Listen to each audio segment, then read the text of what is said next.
Gloria attend avec impatience le début de la nouvelle année scolaire. Depuis un an, elle travaillait comme professeure de français dans un internat destiné à des familles assez aisées, et elle s'y plaisait beaucoup.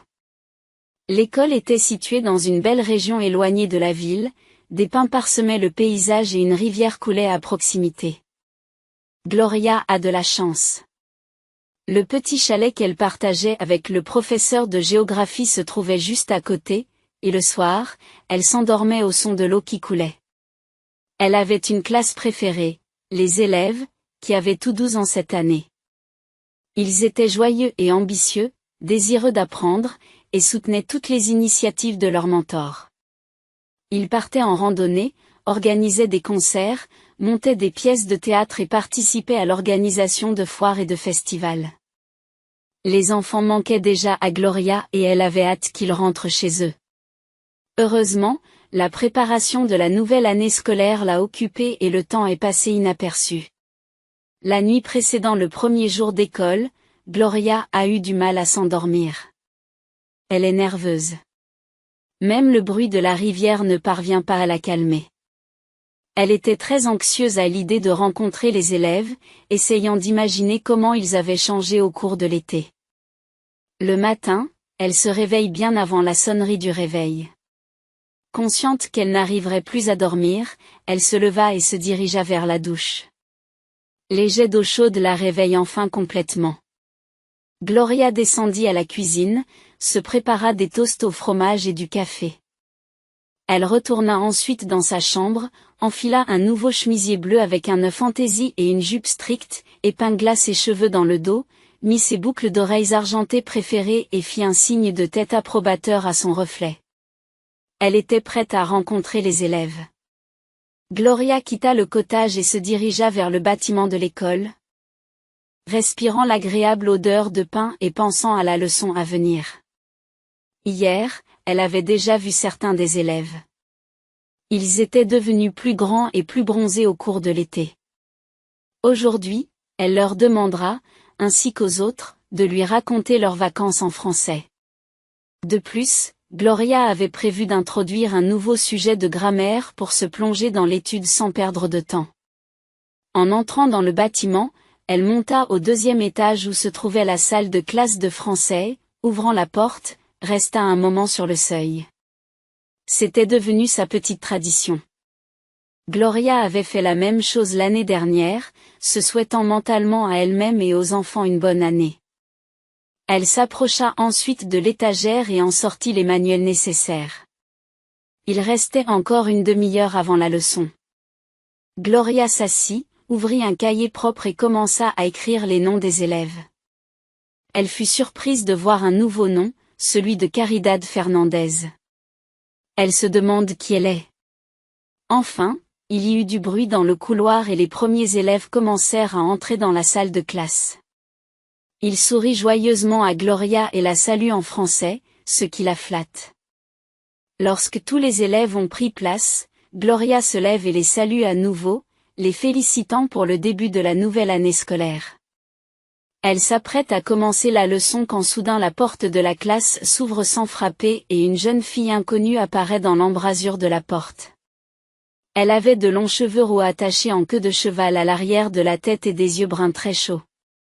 Gloria la dévisagea avec incrédulité, oubliant complètement qu'il était censé y avoir une nouvelle élève dans la classe.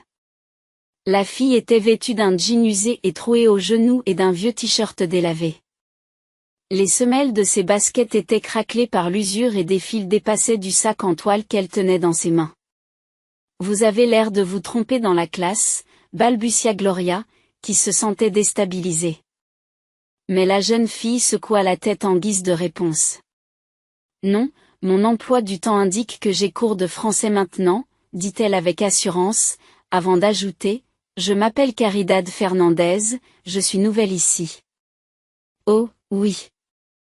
J'ai vu votre nom sur la liste, se souvient Gloria en fronçant les sourcils.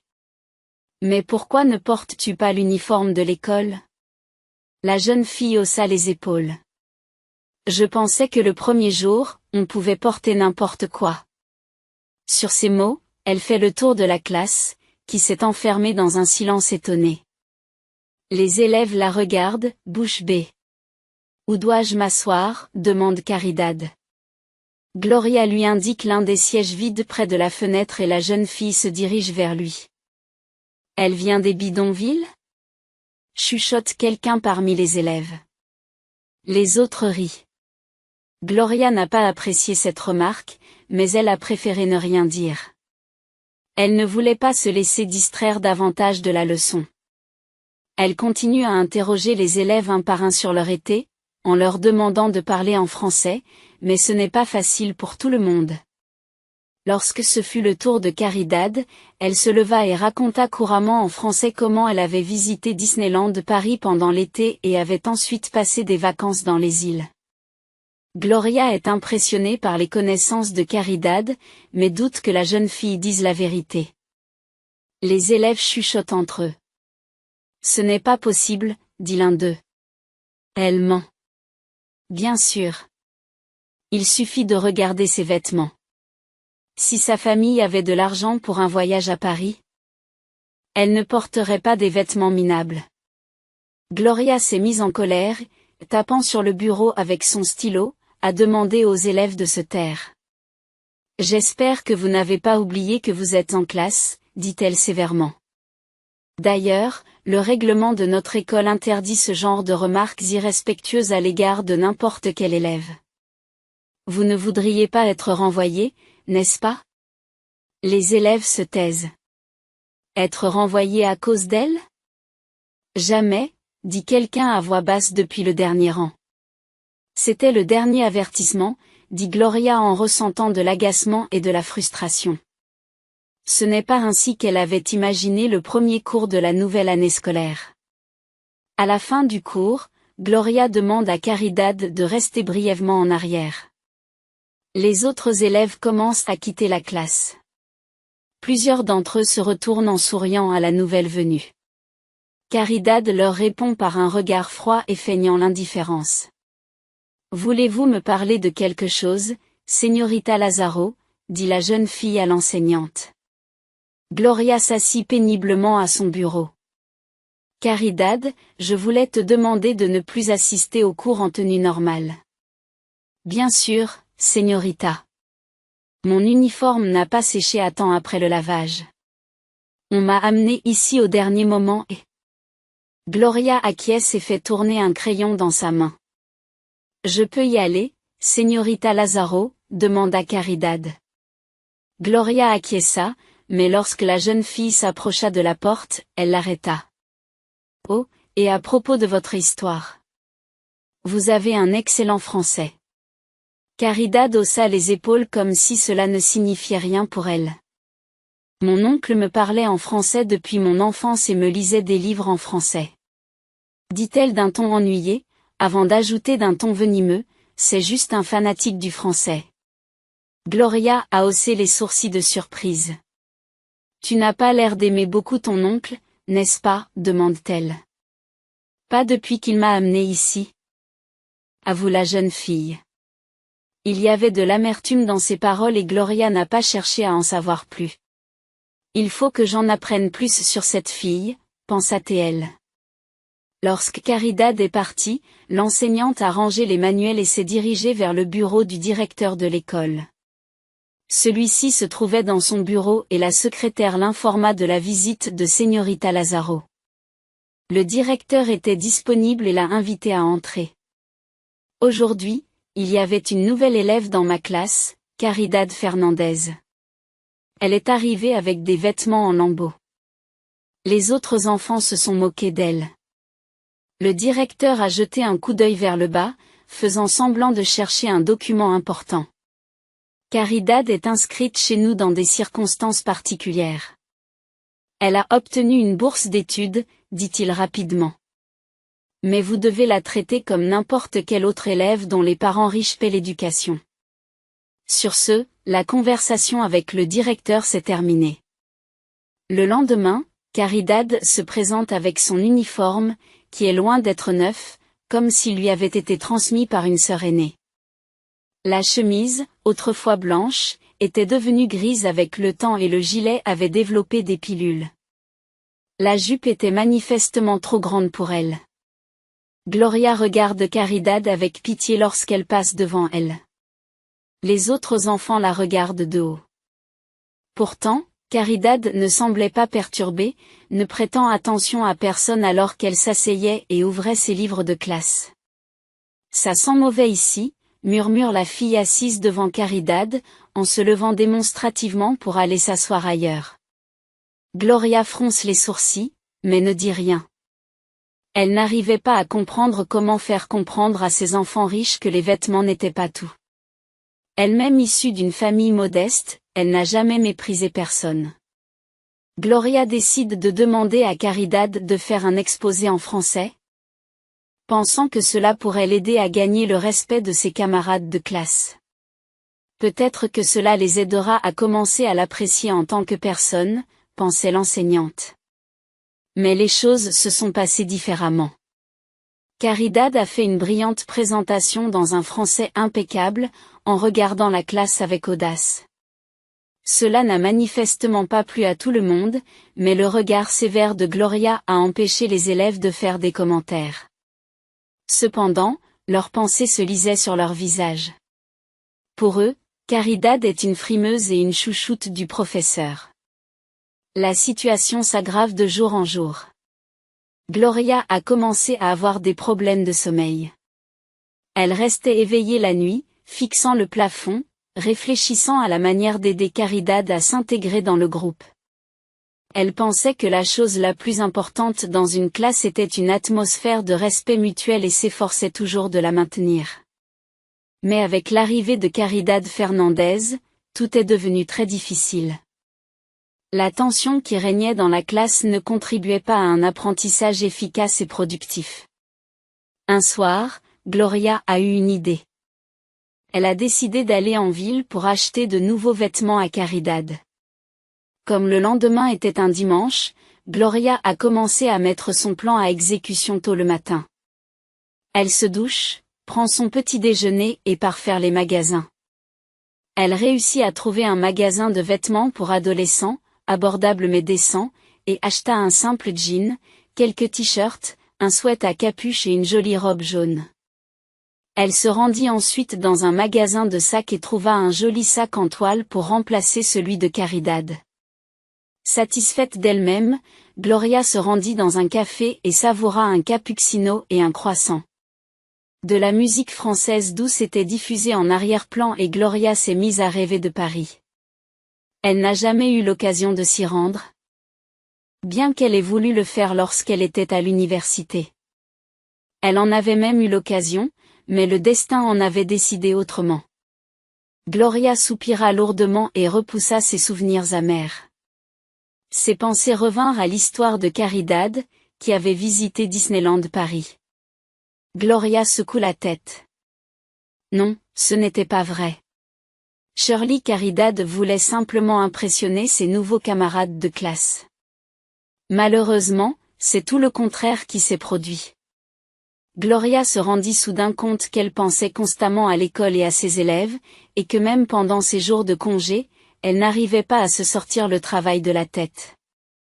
Depuis quand était-elle si obsédée par ce sujet? Avait-elle d'autres centres d'intérêt que le français? Et sa vie personnelle? Gloria sourit. Cela faisait longtemps qu'elle n'avait pas eu de rendez-vous galant. Et elle s'était aventurée en ville pour la première fois depuis des mois, et ce n'était même pas pour ses propres affaires. Gloria soupira à nouveau et demanda l'addition. Peut-être était-il temps de changer? Elle n'en est pas sûre. Une vieille blessure non cicatrisée rongeait encore son cœur. Gloria se promena un peu dans le centre, s'assit près d'une belle fontaine, puis retourna à l'école. Elle revint vers le soir et se rendit directement au dortoir des filles. Elle demanda au surveillant du dortoir où vivait Caridad Fernandez, lorsqu'il lui répondit, elle se dirigea vers le 4e étage. Caridad vivait seule. Aucune des filles ne voulait partager sa chambre. Gloria a frappé à la porte et, entendant un bruit sourd, elle l'a poussé. Caridad était assise sur le lit, les jambes repliées sous elle, en train de lire un livre. Elle ne leva pas les yeux jusqu'à ce que Gloria la salue. Reconnaissant la voix du professeur de français, Caridad ferma son livre et se leva du lit. Désolée, je pensais que c'était quelqu'un d'autre, avoue la jeune fille. Mais qui? Les femmes de ménage viennent souvent me voir pour me demander de faire la vaisselle dans la cuisine commune. J'ai pensé que c'était l'une d'entre elles et je me suis demandé pourquoi elle était restée silencieuse si longtemps. D'habitude, ils font des remarques indignées, dit Gloria en haussant les sourcils. Mais pourquoi ne fais-tu pas ta vaisselle toi-même, demande Gloria. Je n'ai pas l'habitude de vivre dans un dortoir, répond Caridad calmement. À la maison, les bonnes faisaient tout pour moi. Gloria secoue la tête. Peut-être la jeune fille avait-elle une imagination débordante et croyait-elle ce qu'elle disait? Toutes les filles qui vivent sous le même toit que toi viennent de familles riches. Beaucoup d'entre elles ont des bonnes. Mais elles savent qu'ici, elles doivent se débrouiller toutes seules. Caridad haussa les épaules, s'assit sur le bord du lit et tripota un ruban de son livre. Cette fille n'en fait qu'à sa tête. Rien ne peut l'énerver, pensa Gloria. Puis elle se souvint de la raison de sa venue. Écoute, Caridad, je t'ai acheté un cadeau, dit Gloria en tendant à la jeune fille un sac rempli d'objets. Caridad regarde Gloria avec surprise en le prenant dans ses mains. Un cadeau? Pour moi? Mais pourquoi? Gloria est un peu gênée. J'ai pensé que vous en auriez besoin. Merci, Señorita Lazaro. C'est très gentil de votre part, dit Caridad en examinant la robe jaune. Mais Gloria n'a pas entendu d'émotion ou de gratitude sincère dans sa voix. Il semble que le cadeau ait pris la jeune fille au dépourvu et qu'elle ne sache pas comment réagir. J'espère que tu aimes ce que j'ai choisi, dit Gloria, finalement gênée. Tu as beaucoup de goût, lui répond Caridad. Sur ce, l'enseignante prit congé et partit. Sentant plus que jamais que quelque chose ne tournait pas rond chez cette fille. Le temps passe très vite. La fin du premier semestre approchait. Les étudiants étaient censés partir en vacances. Gloria avait vu Caridad dans de nouveaux vêtements à plusieurs reprises, mais constatait avec amertume que l'attitude de sa camarade de classe à son égard n'avait pas changé. Le professeur ne pouvait rien y faire. Enfin, le dernier jour d'école arrive. Il y a peu de classes, et à midi, les parents commencent à arriver pour leurs enfants. Gloria voulait vraiment voir la famille de Caridad et leur parler des difficultés que traversait la jeune fille.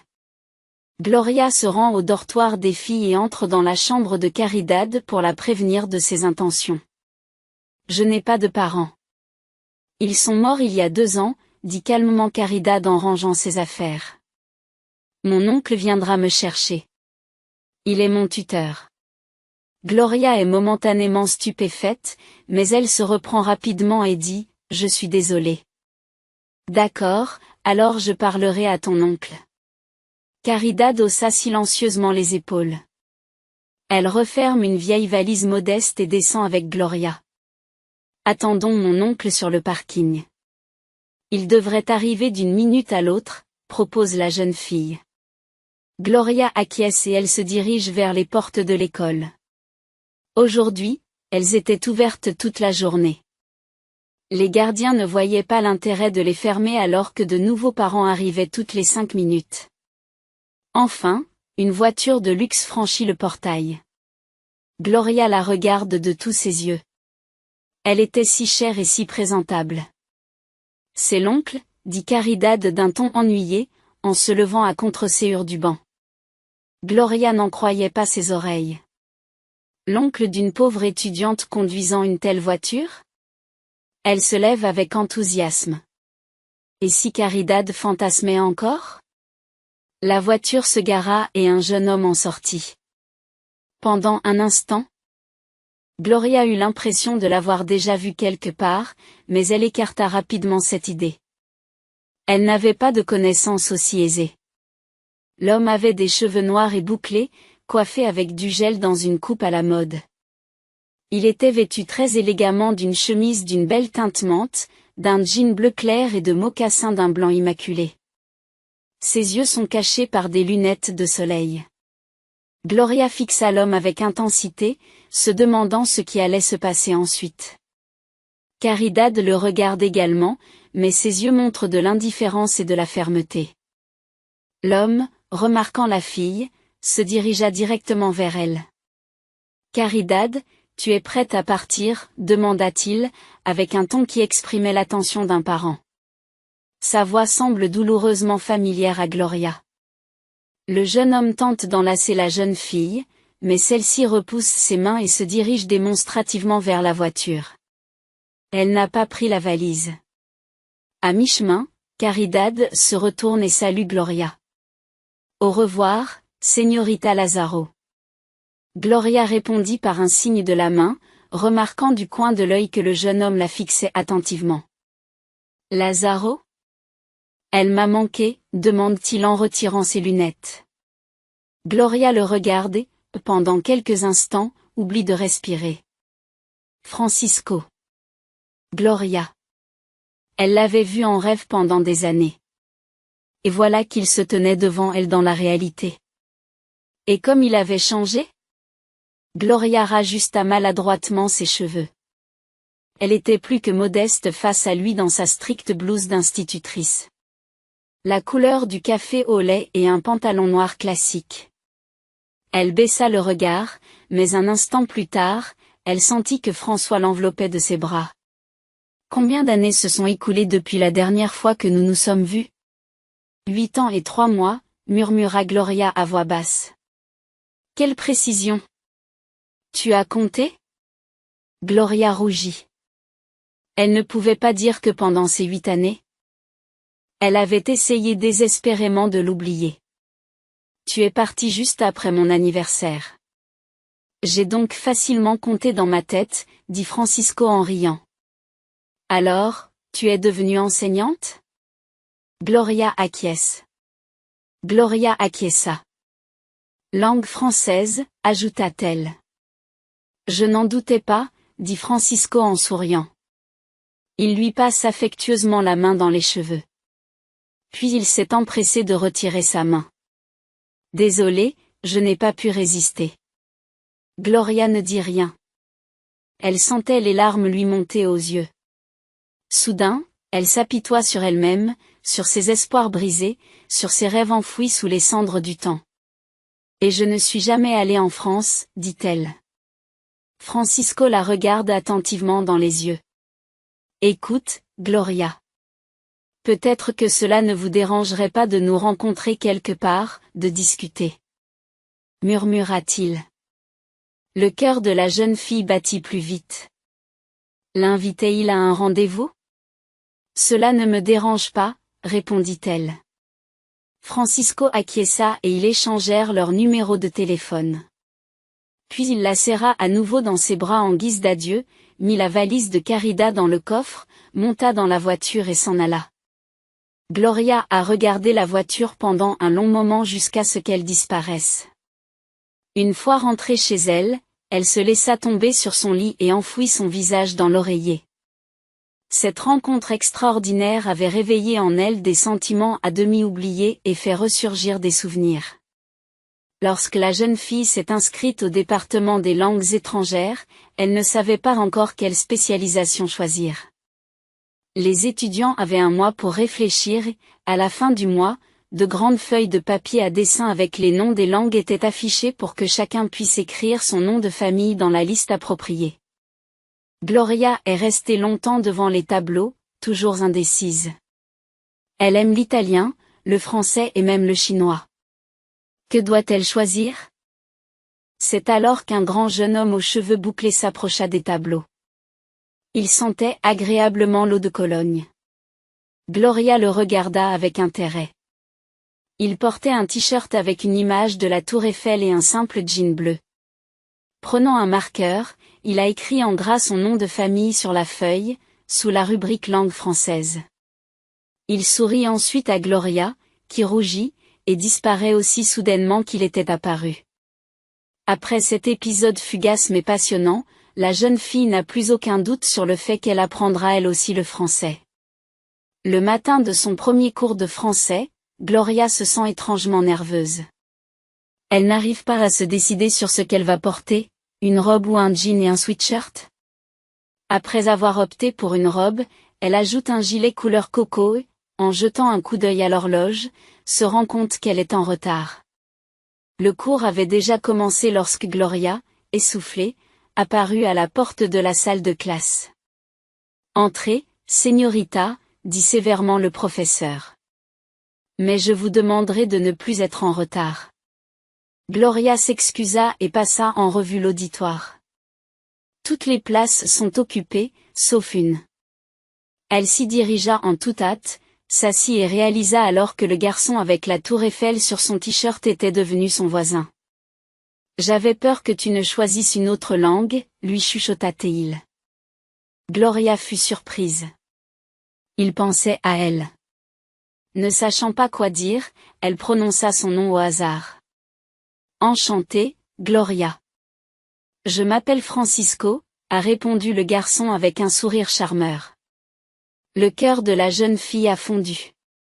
Depuis lors, ils sont allés partout ensemble, se sont assis côte à côte pendant les cours, ont déjeuné à la cafétéria de l'université, ont fait leurs devoirs ensemble et ont assisté à des concerts d'étudiants. Un jour, Gloria est tombée malade et n'est pas venue en cours. Sa température était si élevée qu'elle ne pouvait même pas écrire un message pour prévenir ses amis. Elle a dormi jusqu'à midi et lorsqu'elle a enfin décroché son téléphone, elle a vu plusieurs appels manqués de Francisco et un message disant « Où es-tu ? Que s'est-il passé ?» Gloria a tapé qu'elle était chez elle avec de la fièvre et a envoyé un message. La réponse est arrivée presque instantanément. « Tu as besoin de quelque chose ? » « Je vais l'apporter, » répondit le garçon. « Non, merci, je vais bien, » a répondu Gloria. Elle ne voulait pas le déranger. Mais une demi-heure plus tard, on a sonné à la porte. Gloria était seule à la maison, ses parents étaient au travail, son frère et sa sœur à l'école. Elle enfila un peignoir et alla ouvrir la porte. Francisco se tenait sur le pas de la porte avec un bouquet de fleurs. Il apportait aussi des oranges, de la confiture et des pâtisseries au chocolat. Gloria fut très touchée par sa sollicitude. Francisco resta longtemps assis près de son lit. Il lui parlait de ce qui s'était passé en classe, passait sa musique préférée sur son téléphone et plaisantait. Gloria n'avait jamais autant ri. Elle était très reconnaissante au garçon d'être venu la soutenir. Le lendemain, la jeune fille s'est sentie beaucoup mieux et est allée en classe.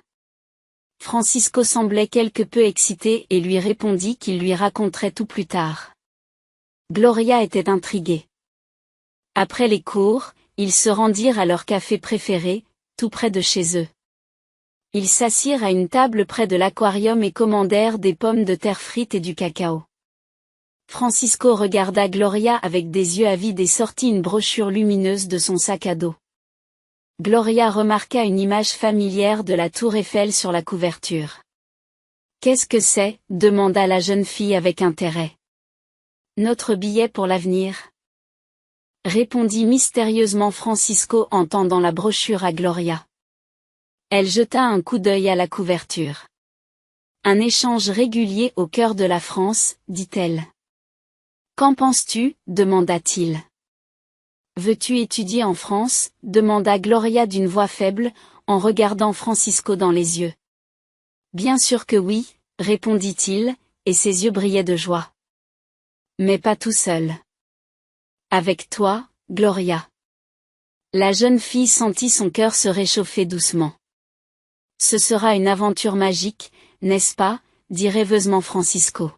« Nous découvrirons tant de choses nouvelles et intéressantes ensemble. » Gloria sourit. La perspective d'aller en France avec François la séduisait de plus en plus. Elle feuilleta pensivement la brochure. « Mais est-ce que le voyage demande beaucoup d'argent ?» demanda-t-elle prudemment. « Oui, pour le billet et l'hébergement » acquiesça François. Gloria savait que la famille de Francisco était assez riche. Ses parents n'auraient pas de mal à payer son voyage. Sa situation à elle était différente. Elle avait la chance d'avoir reçu une bourse pour l'université. Sinon, elle aurait dû abandonner ses études. Sa famille n'était pas très aisée. Son père est mécanicien automobile et sa mère est infirmière.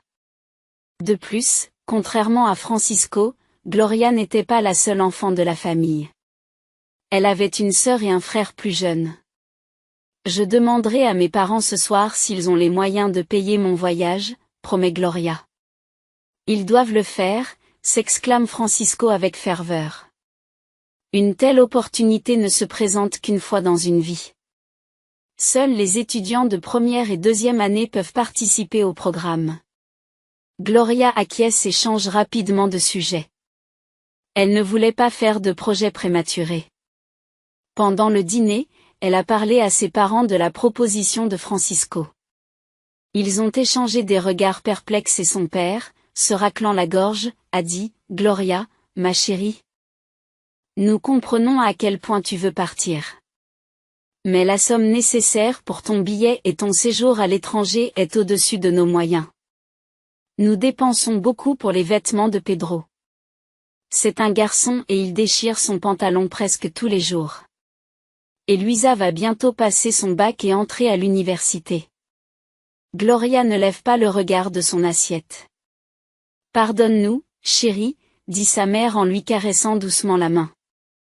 Gloria a acquiescé, ce qui est compréhensible, et n'a plus parlé du voyage. Après le dîner, elle envoie un message à Francisco. « Désolée, mais je ne pourrai pas venir. » Puis elle enfouit son visage dans l'oreiller et pleura amèrement. Le lendemain, Francisco l'attendait à l'entrée du bâtiment universitaire. « Ça n'a pas marché ?» demanda-t-il anxieusement au lieu de la saluer. Gloria secoua la tête. « Mes parents n'ont pas les moyens, » dit-elle. Francisco se mordit la lèvre. Prenant son sac, il la laissa partir devant et la suivit dans le bâtiment. « Écoutez, et si je demandais à mes parents, » dit-il sur le chemin. Gloria le regarda avec inquiétude. « Non, à quoi penses-tu ? Ce n'est pas approprié. Ils vont penser que je me sers de toi. » François l'arrêta, la tourna face à lui et lui prit doucement les épaules. « Ne dis pas cela. Ils comprendront que tu comptes beaucoup pour moi et que je ne veux pas me séparer de toi. Et je ne veux pas renoncer à notre rêve. Si ce n'est qu'une question d'argent, ce n'est pas un problème. » Gloria était embarrassée par les paroles de Francisco, mais elle savait que sa dignité ne lui permettrait jamais de voyager aux frais de quelqu'un d'autre. « Je ne peux pas faire ça. » répondit-elle calmement. Francisco la regarda longuement dans les yeux. Puis il prit une décision. « Alors je trouverai un travail et je gagnerai de l'argent pour ton voyage. » Gloria était stupéfaite. « Tu fais ça pour moi ? » demanda-t-elle, stupéfaite. « Pourquoi pas ? » répondit-il en lui passant doucement la main dans les cheveux. « Je t'ai déjà dit que tu comptais beaucoup pour moi. » Tout le monde l'observa avec curiosité et Gloria se sentit complètement gênée. Francisco se pencha vers son oreille et chuchota, « Tu es plus qu'une amie pour moi. » Gloria sentit une agréable chaleur se répandre dans son corps. Elle voulut prendre Francisco dans ses bras, mais elle savait que l'université n'était pas le lieu pour de telles démonstrations d'affection. Elle se retint. Francisco lui prit la main et ils commencèrent à monter les escaliers. Le jeune homme tint parole et trouva un emploi à temps partiel le jour même.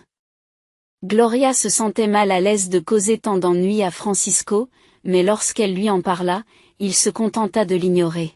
« Ce n'est pas du tout un problème. J'aime bien mon nouveau travail. Cette expérience me sera utile. » « Mais pourquoi as-tu besoin d'une expérience pour faire carrière ? demande Gloria. « Tu rêves d'autre chose. » « Il faut bien commencer quelque part, » dit le gars en haussant les épaules. Tous les directeurs se sont retrouvés au bas de l'échelle à un moment ou à un autre. Gloria était émerveillée par sa sagesse, chaque jour qui passait, elle aimait de plus en plus Francisco. Beaucoup de filles de la faculté l'admiraient, mais elles savaient toutes qu'elles n'avaient aucune chance. Il n'avait Dieu que pour Gloria. Il restait un peu plus d'un mois avant le voyage. La fille a dit à Francisco qu'elle pouvait aussi trouver un travail quelque part pour l'aider, mais il a simplement secoué la tête en guise de réponse. Je m'occuperai moi-même de la question financière, et tu ferais mieux de te concentrer sur tes études.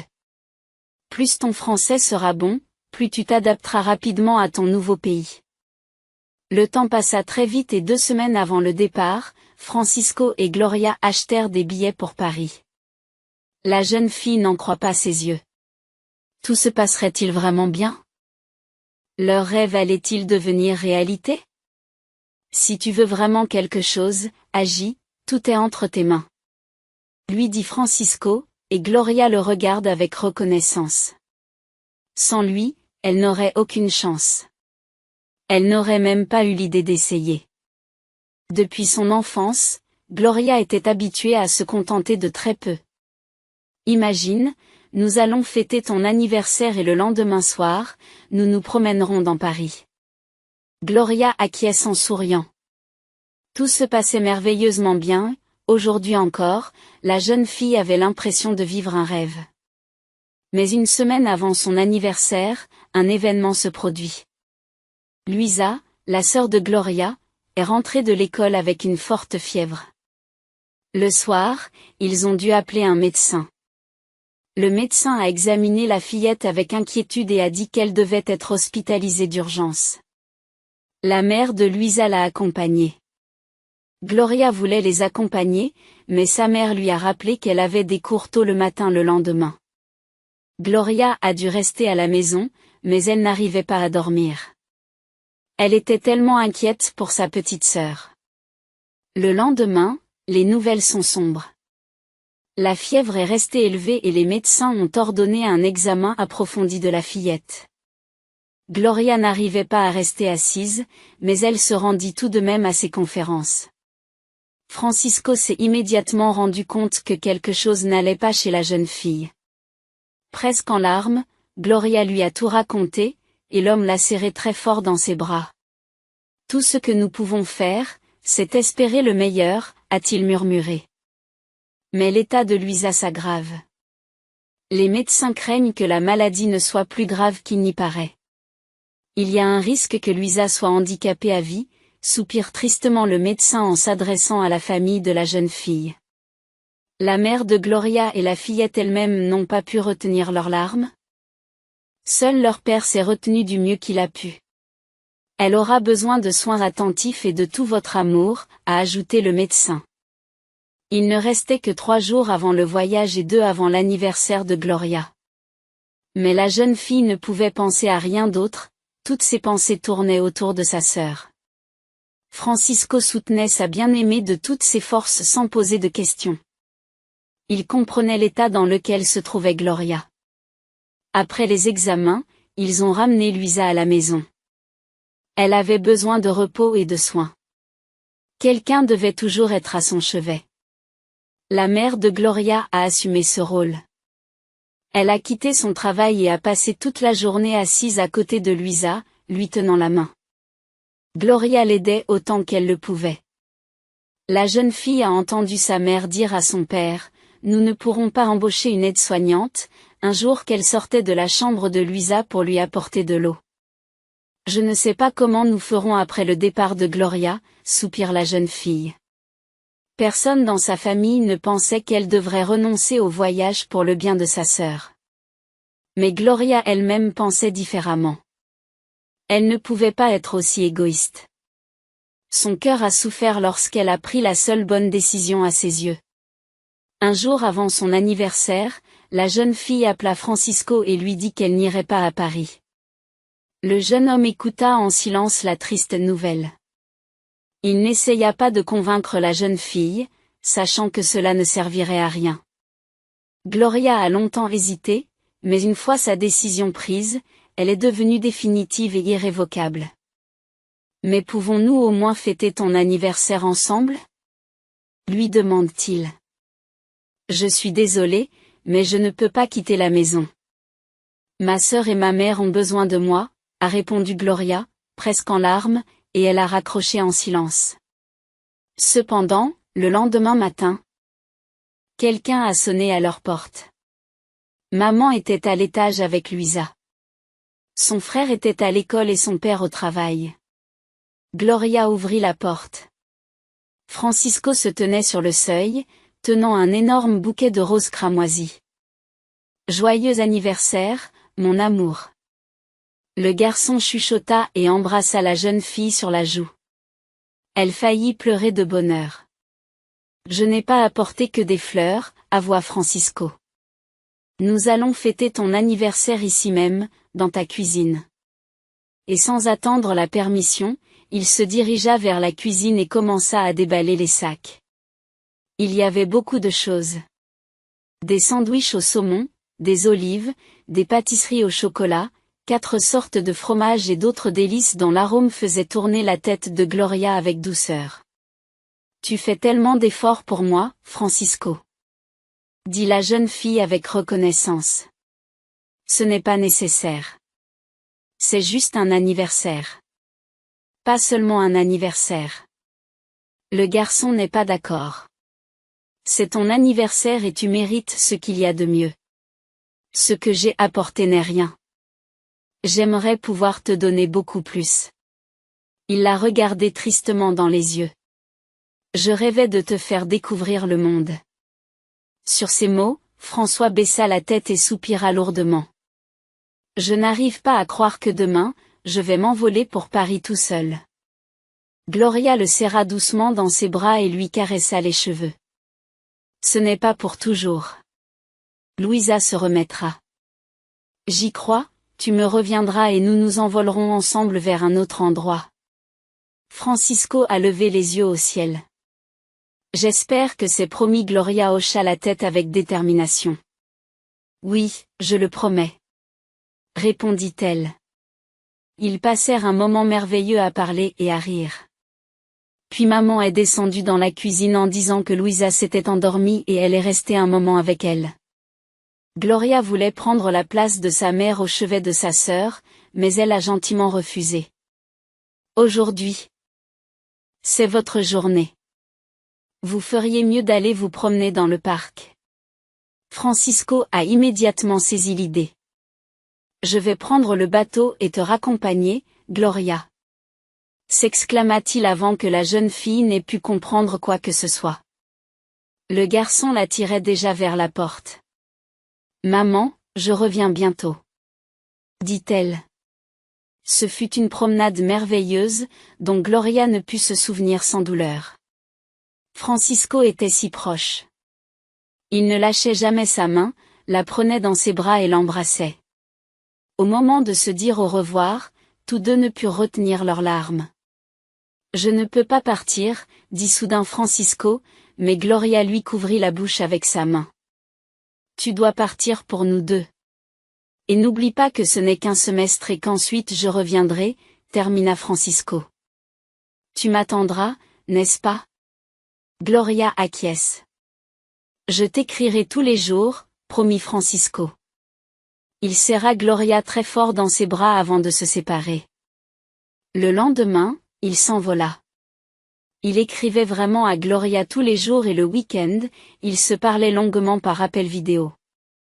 Plusieurs mois se sont écoulés. L'état de Louise n'a pas changé. Gloria attendait avec impatience le retour de Francisco. Mais lorsqu'il l'appelle avant son départ supposé, la jeune fille sent immédiatement qu'il veut lui dire quelque chose d'important.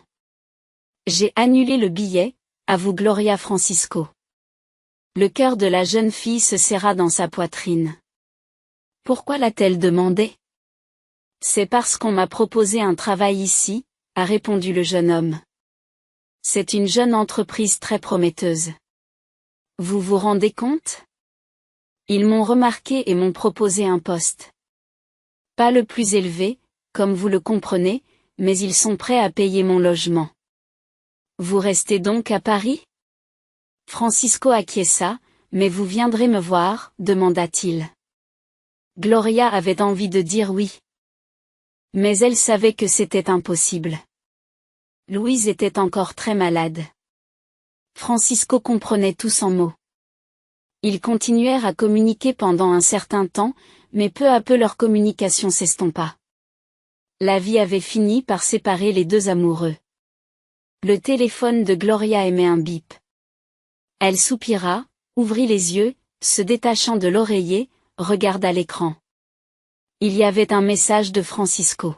« Je veux te voir. Es-tu libre ce soir ?» « Oui, » répondit Gloria en réfléchissant fébrilement à ce qu'elle allait porter. « Je passerai à 7 heures. »« Sois prête, » écrit Francisco. Excitée, la jeune fille saute du lit et ouvre l'armoire.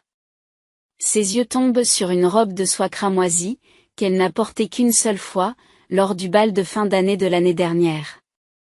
Sans plus attendre, elle la retire du cintre et l'étale soigneusement sur le lit. Ses cheveux pouvaient être joliment épinglés à l'arrière de sa tête. Oui, des boucles d'oreilles aussi. Dans la boîte à bijoux de Gloria se trouvaient de longues boucles d'oreilles en or, parsemées de zircons clairs, qu'elle avait héritées de sa mère.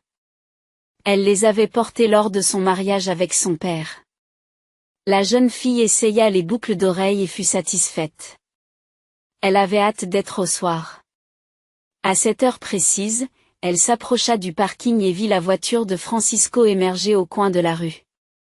Gloria se sentait plus mince dans tout le corps. Elle était très nerveuse. Francisco était devenu si différent et Gloria avait l'impression qu'il y avait un fossé entre eux. De quoi allait-il parler? Tant d'années s'étaient écoulées, mais les craintes de la jeune fille n'étaient pas fondées. Dès que la voiture entra dans le parking, Francisco sortit et l'embrassa sur la joue. Gloria remarqua qu'il la regardait avec admiration. « Tu es superbe » murmura le jeune homme. Il était lui-même vêtu d'un costume sombre et d'une chemise claire. Francisco ouvrit la porte de la voiture à Gloria et elle s'assit sur le siège passager. L'homme fit le tour de la voiture et s'assit sur le siège du conducteur. Gloria ne remarque pas la rose cramoisie qu'il tient dans sa main. « Dans la couleur de ta robe », dit Francisco doucement, en tendant la fleur à la jeune fille. Gloria sourit en prenant la rose et en respirant son parfum. Francisco commença à parler de quelque chose et une conversation décontractée envahit le salon. Gloria se sentait à l'aise. Elle réalisa qu'elle avait eu tort de penser que Francisco avait changé. En réalité, il était resté le même homme joyeux et direct. Il lui semblait que les 8 années qui séparaient le présent du passé n'avaient pas eu lieu. « J'ai l'impression que nous ne nous sommes jamais quittés », avoua François, comme s'il lisait dans les pensées de Gloria. La jeune fille se contenta de hocher la tête en guise de réponse. Ils arrivèrent au restaurant où on les accompagna à leur table. Francisco commanda du champagne et des pâtes tandis que Gloria opta pour un risotto. Un jeune serveur prit leur commande et leur demanda de patienter. « Parlez-moi de Carrie Dodd », demanda la jeune fille lorsque le jeune homme quitta la table. « C'est la fille de ma cousine. Elle et son mari sont morts dans un accident de voiture il y a 2 ans, dit tristement Francisco. Gloria lui tendit la main pour lui présenter ses condoléances. Depuis, je suis son tuteur, poursuit Francisco. La pauvre n'a personne d'autre. Gloria acquiesce. Alors, ce qu'elle a dit à propos de Disneyland et des servantes qui font tout pour elle, c'est vrai, demanda la jeune fille. Francisco se contenta de hocher maladroitement la tête. Mais pourquoi Carrie Dodd est-elle venue à l'école dans des vêtements minables, demanda Gloria. Incapable de se débarrasser de sa curiosité. L'homme se passa la main dans les cheveux et sourit. Je vais tout vous expliquer, commença-t-il. Gloria se prépara à l'écouter. Lorsque les parents de Carrie Dodd sont morts, j'étais prêt à faire n'importe quoi pour la rendre heureuse. Je lui ai acheté des jouets coûteux et des vêtements de marque, je l'ai emmenée dans des endroits dont la plupart des enfants rêvent. Et je l'ai gâtée pour de bon. Carrie Dodd est devenue gâtée et arrogante. Elle n'appréciait pas ce qu'on faisait pour elle. Elle pensait que c'était normal. Carrie Dodd est devenue insupportable. Elle n'avait pas d'amis parce qu'elle ne pouvait fréquenter que ceux qui l'admiraient. Elle n'a jamais fait preuve de compassion ou de gentillesse envers qui que ce soit. Lorsque j'ai réalisé mon erreur, j'ai essayé de lui parler, mais elle n'a pas voulu m'écouter. Elle est devenue une véritable narcissique. Gloria a de nouveau hoché la tête d'un air compréhensif. Le serveur apporta du champagne et des assiettes de plats fumants. Francisco remercia le jeune homme. Et puis tu t'es décidé. Gloria commença à deviner. J'ai décidé de l'envoyer dans votre école déguisée en fille pauvre. Je voulais que Carrie Dodd apprenne quelque chose. J'ai parlé au directeur et il a accepté, en disant à tout le monde que Carrie Dodd avait reçu une bourse. Gloria s'est souvenue de son étrange conversation avec le directeur et tout est devenu clair pour elle. Mais les enfants se sont moqués d'elle. J'ai eu tellement pitié de Carrie Dodd que je suis allée en ville lui acheter de nouveaux vêtements. Francisco prit la main de Gloria dans la sienne. Oui. Je sais. Carrie Dodd m'a tout raconté. Elle s'est beaucoup attachée à toi. Elle m'a dit que vous étiez le professeur le plus gentil et le plus beau de toute l'école. Gloria a souri en entendant ces mots. Il était gratifiant de savoir que ses efforts n'étaient pas passés inaperçus. Carrie Dodd reviendra-t-elle à l'école au prochain semestre, demanda la jeune fille, mais Francisco se contenta de secouer la tête. Non, elle en a assez de cette leçon. D'ailleurs, nous repartons. Le sourire s'effaça du visage de Gloria, la douleur lui piquant le cœur. Encore une fois, dit-elle tristement. Gloria avait désespérément envie de dire qu'elle ne voulait pas perdre Francisco à nouveau, mais elle ne pouvait s'y résoudre. Oui, retour en France, dit l'homme en riant. Il semblait ne pas avoir remarqué la tristesse dans les yeux de Gloria. J'ai ma propre maison là-bas. Avec une piscine et un jardin. J'en ai toujours rêvé, pensa tristement la jeune fille. Tout à coup, Francisco lui serra doucement la main. Et tu sais quoi, dit-il, des étincelles malicieuses dansant dans ses yeux. Et tu sais quoi, s'exclama Gloria, surprise. Tu viens avec nous. Gloria n'en croyait pas ses oreilles. Moi? En France, demanda-t-elle. Francisco acquiesce. Ou bien tu ne veux pas? Il lui fit un clin d'œil amusé. Gloria redressa les épaules et respira profondément avant de répondre. J'en ai envie. J'en ai vraiment envie, dit-elle joyeusement. Francisco attrapa le champagne et l'ouvrit avec un grand bruit. Les rêves deviennent réalité, déclara-t-il solennellement en versant le liquide pétillant dans des coupes et en levant la sienne. Gloria répondit par un sourire. Francisco lui prit la main et la regarda doucement dans les yeux. Gloria, il y a quelque chose que je voudrais te dire. La jeune fille le regarda avec surprise. Il y a 8 ans, j'ai fait une erreur. Je n'aurais pas dû te laisser partir. Pendant tout ce temps, je m'en suis voulu. Mais le destin nous a réunis à nouveau. Et maintenant je ne ferai plus la même erreur. Je ne te quitterai plus jamais. Gloria a écouté Francisco et son cœur s'est ouvert à l'amour et au bonheur. Chers téléspectateurs, si vous avez aimé cette histoire, soutenez la vidéo en l'aimant et en laissant un commentaire. Merci beaucoup.